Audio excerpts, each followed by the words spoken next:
Warga yang berada di sekitar lokasi berusaha memadamkan kobaran api dengan alat seadanya. Namun angin kencang dan material rumah yang terbuat dari kayu membuat api makin membesar.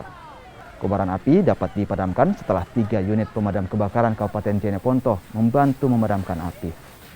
Belum diketahui penyebab kebakaran, namun diduga kebakaran ini terjadi akibat kompor gas meledak lantaran pemilik rumah lupa mematikan kompor saat meninggalkan rumahnya.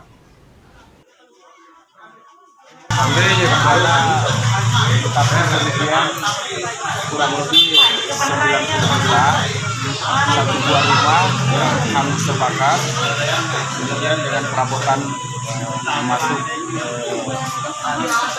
kulkas di dalamnya dan beberapa perabot. Apa penyebabnya ini Pak Camat? Apakah sudah diketahui penyebabnya atau belum? Saat ini kita belum dapat keterangan apa